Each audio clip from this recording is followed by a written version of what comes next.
It's funny, isn't it? The way life can just sort of stall. That's where I was, plain and simple.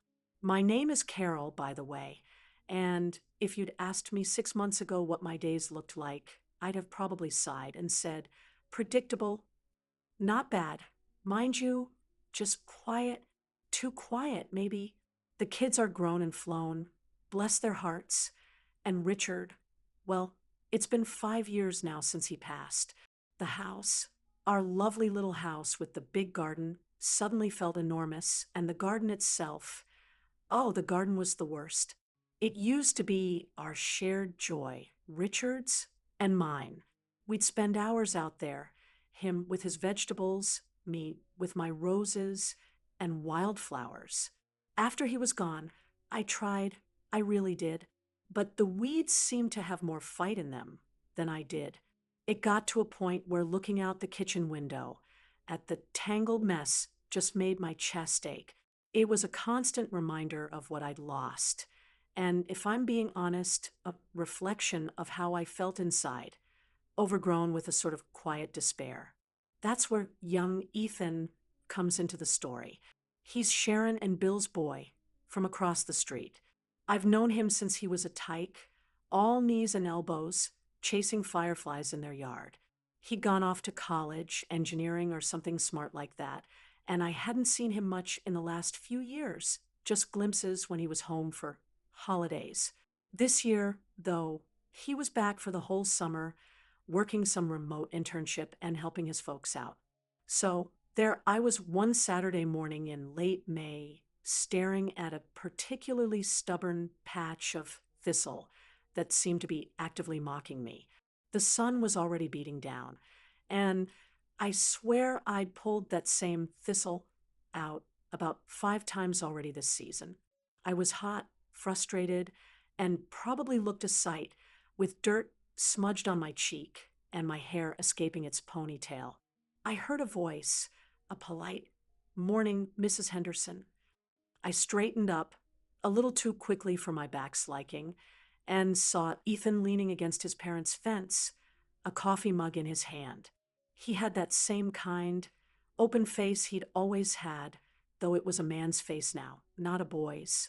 He'd shot up lean and taller than his dad, with a quiet sort of strength about him.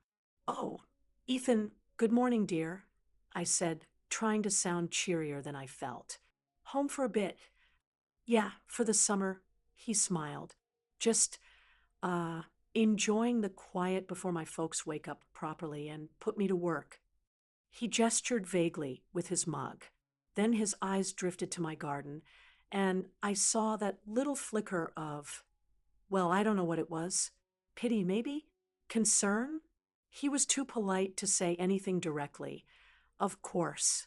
We chatted for a few minutes, the usual neighborly things. Then, as he was about to head back inside, he hesitated. "Mrs. Henderson," he said, a little awkwardly, "I've got a fair bit of free time in the afternoons. If you ever, um, needed an extra pair of hands in the garden, I mean, I used to help my grandpa with his a lot. I actually kind of miss it." I was taken aback. Really? In this day and age, a young man offering to help an old neighbor with her weeds? It felt like something out of a bygone era. My first instinct was to say, "Oh no, dear, I'm managing," which was a bald-faced lie. The truth was, the thought of someone else seeing the full extent of the disaster up close was a bit mortifying. But then I looked at his earnest face, and I looked at that damn thistle, and a different thought popped into my head. Why not? What did I have to lose other than a few square feet of horticultural humiliation? "Ethan," I said slowly, that's incredibly kind of you. "Are you sure? I wouldn't want to impose." He gave a small shrug, a genuine smile lighting up his face. "Not imposing at all. I'd like to, seriously, gets me out of the house, away from the computer screen." And so it was settled. He said he'd come over after lunch, around 2. I spent the next couple of hours in a bit of a daze, half pleased, half anxious. I even tidied up the potting shed a bit, though heaven knows why. It wasn't like we were hosting a garden party. When 2 o'clock rolled around, I heard a gentle knock on the back gate. There he was, dressed in an old t-shirt and jeans, work gloves already on. He looked ready. "All right, Mrs. Henderson," he said, his voice practical but gentle. "Where do we start?" I took a deep breath. "Well, Ethan," I said, gesturing to the chaos, "take your pick. It's all pretty bad." He didn't flinch. He just nodded, his gaze sweeping over the yard with a thoughtful expression. "How about we tackle that big patch of, well, everything over by the old oak tree? Clear that out, and it might feel like a win." He was right, of course. That area had been a lost cause for years. It was ambitious, but his confidence was surprisingly infectious. We found a rusty old wheelbarrow, and I dug out my spare trowels and a sturdy garden fork I hadn't used since Richard. Well, since before. For the first hour or so, we worked mostly in silence, punctuated by the scrape of tools and the occasional grunt of effort. It was hot, no denying it, and the work was tougher than I remembered. But there was something different about it this time. I wasn't alone. Every time I paused to wipe my brow, I'd see Ethan steadily working, methodically clearing patch after patch. He didn't complain, didn't even seem to mind the sweat dripping down his face. He'd ask occasionally, "Is this a weed or something you want to keep, Mrs. Henderson?" And I'd do my best to remember what was what. So much of it was just a blur. After a while, a rhythm established itself between us. He'd tackle the really tough, rooted stuff, and I'd follow behind, pulling the smaller weeds and gathering the debris. Slowly, painstakingly, a patch of bare earth began to emerge from beneath the jungle. It was like watching a buried treasure being unearthed. I found myself actually enjoying it. The ache in my back was still there, but it was a good ache, an ache of effort, not despair. And the silence, it wasn't the empty silence I was used to. It was a companionable silence, filled with the shared purpose of our work. I glanced over at Ethan, his dark hair plastered to his forehead with sweat, his t-shirt damp. He was focused, determined, and there was a quiet decency about him that warmed me through and through. For the first time in what felt like an eternity, a little sliver of hope, of actual, honest to goodness positive feeling began to sprout in the neglected garden of my own heart. The afternoons with Ethan became a fixture. He'd show up around 2, regular as clockwork, after his remote internship hours were done. We didn't always talk a lot, not at first anyway. Sometimes the comfortable quiet was enough. The snip of shears, the rustle of leaves, the thud of pulled weeds hitting the compost pile. But gradually, as the garden began to breathe again, so did our conversations. It started small. He'd ask about a particular plant, maybe one of Richard's old roses I was trying to save. I'd tell him its name. When we planted it, a little memory attached. He was a good listener. Ethan, he wouldn't interrupt, just nod, his brow furrowed in concentration as he carefully pruned a dead branch or loosened the soil around a struggling perennial. He started telling me things too, about his engineering projects, the complexities of which went right over my head, but his enthusiasm was infectious. He talked about his grandpa's farm, the summers he spent there as a kid, learning to drive a tractor and mend fences. That's where his quiet competence came from, I suppose. He wasn't just being nice, helping the old lady next door. He genuinely seemed to find a satisfaction in the physical work, in bringing order from chaos. He told me once, while we were wrestling with a particularly stubborn root. It's like solving a puzzle. You know, this garden, figuring out what needs to go, what needs to stay, how to make it all work together. I'd never thought of it that way, but he was right. The transformation of the garden was nothing short of miraculous. Areas I'd written off as lost causes began to show signs of life. With the choking weeds gone, forgotten little flowers started peeking through, shyly at first, then with more confidence. Ethan had a knack for seeing the potential in things. He'd point to a straggly looking bush and say, I think if we give this a good feed and cut it back here, it'll come back strong. And usually he was right. My old rose bushes, which I thought were past their prime, started putting out new, healthy growth after he meticulously cleared away the brambles that were strangling them and worked some of Richard's old fish emulsion into the soil. The scent of roses, a scent I hadn't truly registered in years, began to drift through the summer air again. It was like a balm to my soul. One afternoon, we were taking a break, sitting on the old wooden bench Richard had built, sipping lemonade I'd made.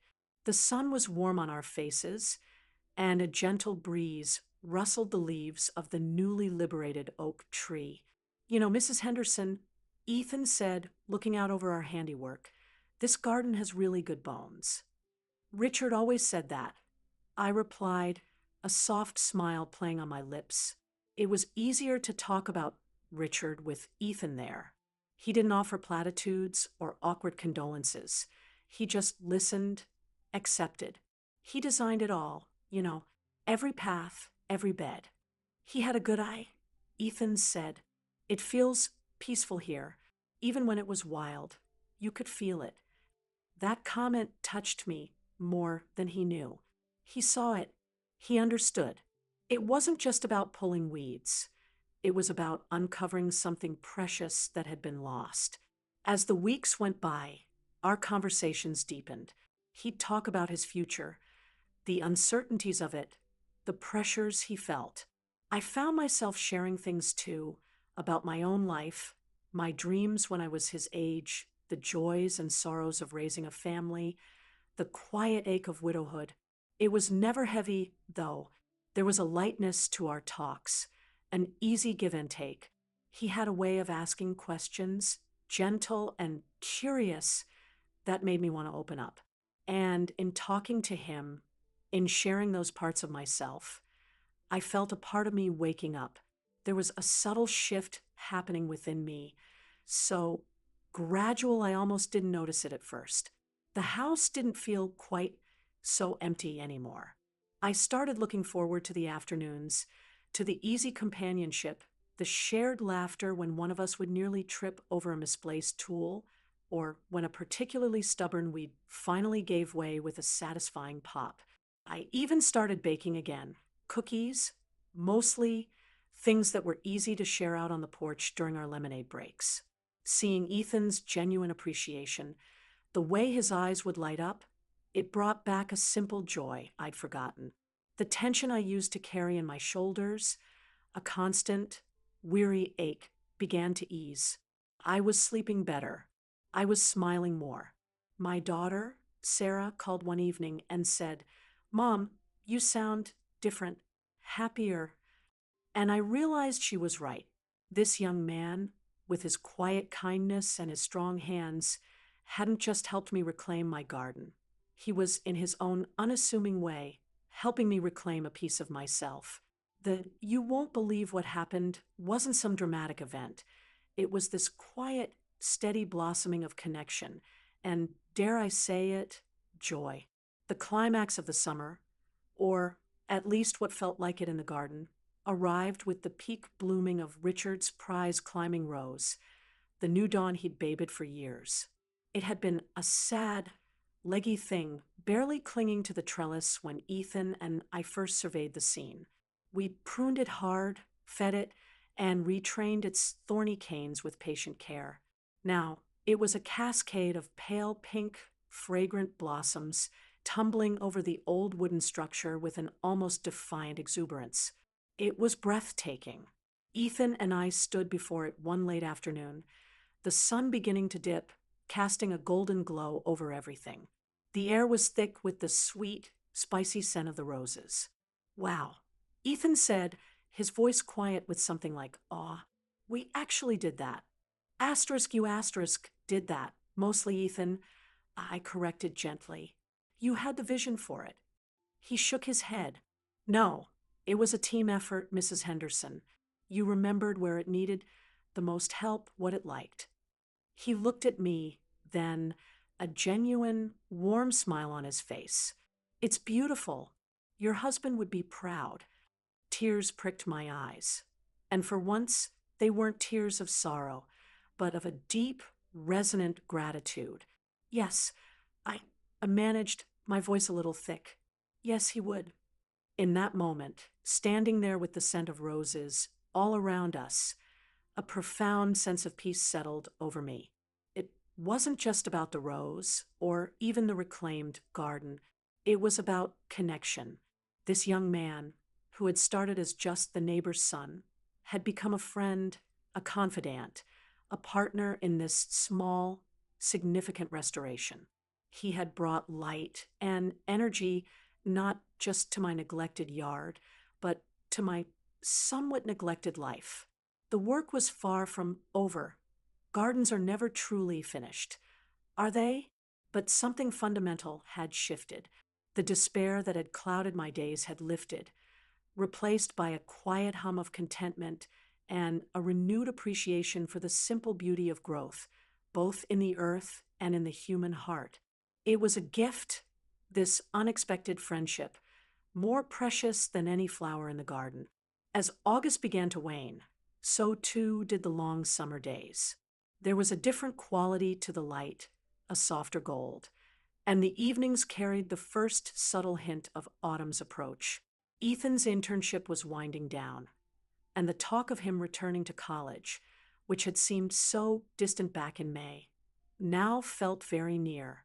A quiet melancholy began to weave itself into our afternoon gardening sessions. We didn't speak of it directly, not for a while, but it was there, an unspoken awareness that this particular season was drawing to a close. The garden, though, was a triumph. It was vibrant, alive, a testament to months of shared effort. The vegetable patch, which Ethan had enthusiastically resurrected, was overflowing with tomatoes, zucchini, and peppers. My flower beds were a riot of color, zinnias, marigolds, and the late summer asters just beginning to show their purple hues. The roses, especially Richard's new dawn, had put on a second, equally glorious flush of blooms. Walking through it now, I no longer felt that pang of loss, that heavy reminder of Richard's absence. Instead, I felt his presence in a different way, in the beauty he had created, a beauty that Ethan and I had helped to uncover and nurture. One afternoon, as we were deadheading some petunias, Ethan finally said it. Well, my classes start in 2 weeks. I'll probably head back to campus about a week before that, get settled in. I nodded, trying to keep my expression neutral, though a little pang went through me. Of course, dear. You must be excited to get back, see your friends. Yeah, I am, he said, but there was a thoughtful, almost wistful look in his eyes as he gazed around the garden. But I'm going to miss this. A lot. I'm going to miss you too, Ethan, I said, and the sincerity in my voice surprised even myself. This garden, well, it wouldn't look like this without you, and I dare say I wouldn't feel like this without you either. He looked a little embarrassed then, but pleased. It was my pleasure, Mrs. Henderson. Seriously, I learned a lot. Oh, I think I'm the one who learned more. I chuckled, and it was true. He'd taught me about new composting techniques, about companion planting, practical things. But more than that, he'd reminded me about the joy of shared purpose, the comfort of easy companionship, and the surprising ways life can offer renewal when you least expect it. He'd shown me that kindness and connection can bloom in the most unexpected places, just like a forgotten flower pushing its way through compacted earth. The day before he was due to leave, he came over one last time. Not to work, but just to say goodbye properly. I baked a peach pie, using some of the fruit from the little tree in the corner of the yard that we'd managed to save. We sat on the porch, the late afternoon sun filtering through the leaves, the garden humming with the sound of bees. "Thank you again, Mrs. Henderson," he said after his second slice of pie, "for everything, for letting me help." "Oh, Ethan," I said, reaching out and patting his hand. "The thanks are all mine. You brought my garden back to life. And in a way, you brought me back to life too." It felt a little bold to say it so plainly, but it was the truth. The unbelievable part of it all wasn't some grand, dramatic event. It was this: a quiet, unassuming young man had reached out across the generational divide, offering help with no expectation of anything in return, and in doing so had forged a connection that had mended something deep inside me. He'd helped me find joy in the soil again, find peace in the rustling leaves, and find a renewed sense of my own strength and capacity for happiness. He left the next morning. I watched from my window as he loaded his car, his parents fussing around him. He glanced over towards my house, and I gave a little wave. He waved back, a big, warm smile, before getting into his car and driving away. There was a pang, yes, a little ache of his absence already making itself known. But it wasn't the despairing ache I'd known before. It was a gentle sadness, the kind that comes from missing a friend. The garden is quieter now, in the afternoons, but it's not an empty quiet. It's full of life, full of the memories of the summer. I can manage it now, mostly. The heavy lifting is done. And when I'm out there pulling a weed or admiring a new bloom, I often find myself thinking of Ethan, of our conversations, of his quiet diligence. He showed me that even when things feel overgrown and hopeless, with a little help, a little patience, and a willingness to let someone in, new growth is always possible. That, I suppose, is the most unbelievable and wonderful thing that happened. My neighbor's son helped me in the garden, and in doing so, he helped me find my way back to myself. And for that, I'll be forever grateful. The seasons will turn, as they always do, but the lessons learned and the friendship forged that summer will remain, a perennial reminder of the unexpected beauty life can hold.